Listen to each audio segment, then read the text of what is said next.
12 class pass করে English major নিয়ে ভর্তি হয়েছো বা ইংলিশ অনার্স নিয়ে ভর্তি হয়েছো, দেখো একটা ছোট্ট ভুল পুরো সেমিস্টার নষ্ট করে দিতে পারে। কারণ ইংলিশ অনার্স যদি পাস করতে চাও এবং খুব ভালো মার্কস পেতে চাও এবং শিখতে চাও, তোমাদের সবার আগে সিলেবাসটা বুঝতে হয়। তো চলো আমরা আগে সিলেবাসটা বুঝবো। ওকে, দেখো তোমাদের ইংলিশ মেজর যে পরীক্ষাটা হবে সেটা টোটাল হবে হচ্ছে 75 নাম্বার। এবারে 75-এর মধ্যে মনে রাখবে তোমাদের 60 নাম্বার হবে রিটেন পরীক্ষা, 60 নাম্বার হবে রিটেন পরীক্ষা, আর বাকি 15 নাম্বার থাকবে কলেজের হাতে। এই 15 নাম্বার কিভাবে থাকবে? 10 নাম্বার হচ্ছে প্রজেক্ট, আর 5 নাম্বার হচ্ছে তোমাদের অ্যাটেন্ডেন্স। 5 নাম্বার হচ্ছে তোমাদের অ্যাটেন্ডেন্স, কলেজে কতদিন গেছো সেগুলো দেখে স্যার রেটে দেবে। তার মানে 60 হচ্ছে রিটেন এক্সাম, 15 হচ্ছে কলেজের হাতে রয়েছে তোমাদের। তো চলো, তোমাদের দুটো ইউনিট রয়েছে। ইউনিট 1টা হচ্ছে literary terms. Literary terms means the use of terms in literature. সাহিত্যে যে শব্দগুলো ব্যবহার করা হয় সেগুলিকে লিটারেরি টার্মস বলে। তোমাদের 14টা লিটারেরি টার্মস রয়েছে: পার্সোনা, জ, image, symbol, epic, lyric, novel, comedy, tragedy, character, connotation and denotation, irony, narrative and narratology, point of view. Okay, এবং এই বইটা তোমাদের যে বইটা কিনতে বলেছে, এমএইচ অ্যাব্রামসের একটা বই কিনতে বলেছে, গ্লসারি অফ লিটারেরি টার্মস। কিন্তু শুধু এই বইটা পড়লেই তোমরা এগুলো কিন্তু বুঝতে পারবে না, এটার আলাদা পড়ার প্যাটার্ন রয়েছে। তো চলো আমরা সেগুলো নিয়েও আলোচনা করবো কিছুটা। আগে বুঝবো পরীক্ষায় নাম্বার ডিভিশন। এই ইউনিট থেকে তোমাদের 30 নাম্বার আসবে, ইউনিট থেকে তোমাদের 30 নাম্বার আসবে। দেখো 2 মার্কসের 10টা করতে হবে। দেখো 2 নম্বরে যদি 10টা করতে হয় তাহলে 20 নাম্বার হলো, আর 5 নম্বরের দুটো করতে হবে, তাহলে 5 নম্বরের দুটো করতে হলে 10, তাহলে 20 আর 10-এ কত হচ্ছে? 30 নাম্বার। ইউনিট 1 থেকে তোমাদের আসবে 30, ইউনিট 2 থেকে দেখো আসবে 30। ওকে, ইউনিট 2 থেকে কি রয়েছে? Academic writing. Academic writing means the use of writing, how to use the writing, how to write আর রিসার্চ পেপার। একটা গবেষণা পত্র তুমি কিভাবে লিখবে, একটা ভালো আনসার কিভাবে লিখবে পরীক্ষাতে, এই সব কিছু কিন্তু এখানে লেখা রয়েছে একাডেমিক রাইটিং এ। ঠিক আছে, এখানে মোট 6টা চ্যাপ্টার রয়েছে। দেখো এখানে তোমাদের 2 মার্কস কিন্তু আনসার করতে হবে না, 5 নম্বরের দুটো করতে হবে 10, আর 10 নম্বরের দুটো করতে হবে 20, তাহলে 10 আর 20 হচ্ছে 30। এই ইউনিট 1 থেকে 30, ইউনিট 2 থেকে 30, এই 60 নম্বরের রিটেন এক্সাম কিন্তু তোমাদের হবে। ইউনিট 3টা দেখার দরকার নেই, এটা তোমাদের ওই বললাম না যে 15-এর মধ্যে 10 প্রজেক্ট বা প্রেজেন্টেশন দেবে।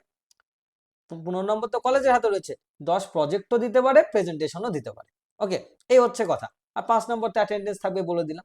এবার হচ্ছে দেখো, আমি দীর্ঘ কয়েক বছর ধরে তোমাদের ইংলিশ মেজর বা ইংলিশ অনার্স পড়িয়ে আসছি, সেটা তোমরা ইউটিউব চ্যানেলে গেলেই বুঝতে পারবে।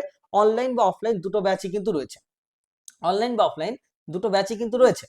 এবার দেখো, ইংরেজি অনার্সকে যদি প্রপারলি শিখতে যাও, কিছু কথা মাথায় রাখতে হবে সবার আগে।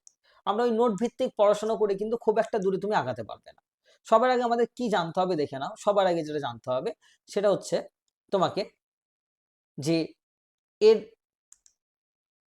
মূল মোটিভটা কি তোমার। প্রথম কথা হচ্ছে তোমাকে শিখতে হবে সবার আগে ক্রিয়েটিভিটি, ক্রিয়েটিভ লার্নিং। মনে রাখবে, ক্রিয়েটিভ লার্নিং সবার আগে তোমাকে শিখতে হবে। ইংরেজি বানিয়ে আনসার লিখতে হবে, যেন না দেখে বানিয়ে তুমি আনসার লিখতে পারো একটা জিনিস শেখানোর পরে, প্রথম কথা। 2 নম্বর হচ্ছে তোমার 100% কোয়েশ্চেন তোমরা এখান থেকে কমন পাবে। সেটা অলরেডি দেখো আমার ইউটিউব চ্যানেলে পরীক্ষার 10 থেকে 20 দিন আগে আমি সাজেশন ভিডিও আপলোড করি। কিন্তু সাজেশনটা মেন কথা নয়, শেখাটা মেন কথা। 100% কমনই কিন্তু তোমরা এখান থেকে 100% কমন তোমরা পাবে, এটা নিয়ে তোমরা নিশ্চিন্তে থাকো।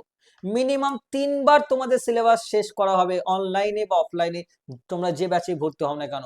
অফলাইনের জন্য অফলাইন পড়ানো হয় বেথরডাউরিতে স্টেশনের পাশে। ওকে, বেথরডাউরিতে স্টেশনের পাশে।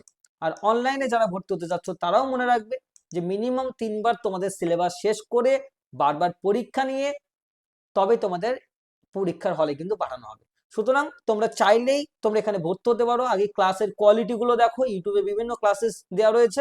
তারপরে তোমরা 8170838911 এই নাম্বারে তোমরা কন্ট্যাক্ট করবে, এই নাম্বারে তোমরা কন্ট্যাক্ট করবে। সুতরাং এতটুকু তোমাদের বলতে পারি যে ইংরেজি যেখানে নিয়েছো, মনে রাখবে I will never disappoint you. তোমাকে কোনোদিন হতাশ হতে হবে না। কোনোদিন তুমি বুঝতেই পারবে না যে ইংলিশ নামক একটা সাবজেক্ট তুমি নিয়েছো, এতটা ইজি ভাবে তোমাকে শেখানো হবে এবং এতটা qualitative. High standard notes, high standard qualitative class, প্রত্যেকটা শব্দ প্রত্যেকটা লাইন আমরা শিখবো এখান থেকে। ওকে, তাই যদি ইংরেজিকে শিখতে চাও সাহিত্যকে শিখতে চাও এবং ফুল মার্কস মানে 75% প্লাস মার্কস যদি পেতে চাও, তোমরা এখানে ভর্তি হও। এবং মনে রাখবে প্রত্যেক বছর অফলাইন বা অনলাইন যে সেমিস্টার্স গুলো আমার কাছ থেকে বার হচ্ছে, মনে রাখবে মিনিমাম 70% রেজাল্ট সবার থাকে। ওকে, সুতরাং এতটুকু বলতে পারি যে আগে আমাদের শিখতে হবে, রেজাল্ট আমাদের অটোমেটিক্যালি আসবে। ওকে, রেজাল্ট আমাদের অটোমেটিক্যালি আসবে। তাই মনে রাখবে, যদি ঠিকঠাক করে প্রপার পড়াশোনা না করতে পারো, তাহলে কিন্তু পরীক্ষায় গিয়ে সাপ্লি পেয়ে যাবে। তাই আবার বলতে পারি তোমাদের, এই পেপারটাকে 3বারের বেশি শেষ করা হবে তোমাদের। ওকে, এবং প্রত্যেকটা লাইন ধরে ধরে দেখো, এম.এইচ অ্যাব্রামস তোমাদের এই বইটা কিনতে বলেছে লিটারি টার্মসের জন্য। এবার কি দেখবে তুমি, সব জায়গায় এম.এইচ অ্যাব্রামস এর বইটা পড়া হচ্ছে, কিন্তু না, আমি তোমাদের আমার মতো তোমাদের নোটস আগে দেব, সেখান থেকে তোমাদের এসিকিউ দেব, তারপরে এম.এইচ অ্যাব্রামস এর বইটা তোমাদের পড়াবো। ওকে, সুতরাং কেন এম.এইচ অ্যাব্রামস এর বইটা বেস্ট টাফ, পড়লে প্রথমে বুঝতে পারবে না, আমি তোমাদের নিজে এগুলো আগে আমার নোটস দিয়ে পড়াবো লাইন বাই লাইন, তারপরে এম.এইচ অ্যাব্রামস এর বই থেকেও তোমাদের লাইন বাই লাইন পড়াবো। এভাবে তোমাদের 3বার শেষ হবে, যাতে একটা কোয়েশ্চেনও তোমাদের মিস না যায়। Okay, thank you very much. Okay, best of luck যারা যারা ইংলিশ এই সাবজেক্টটাকে চুজ করেছো। ওকে, লাইফে অনেকটা দূর এগিয়ে যাবে। ব্লেস ইউ, খুব ভালো থাকো, খুব ভালো করে পড়াশোনা করো। ইংলিশ এমন একটা সাবজেক্ট নিয়েছো যেটা ইন ফিউচার যে কোনো চাকরির পরীক্ষাতে যাও না কেন, সব থেকে বেশি মার্কস ক্যারি করবে। ওকে, থ্যাংক ইউ ভেরি মাচ।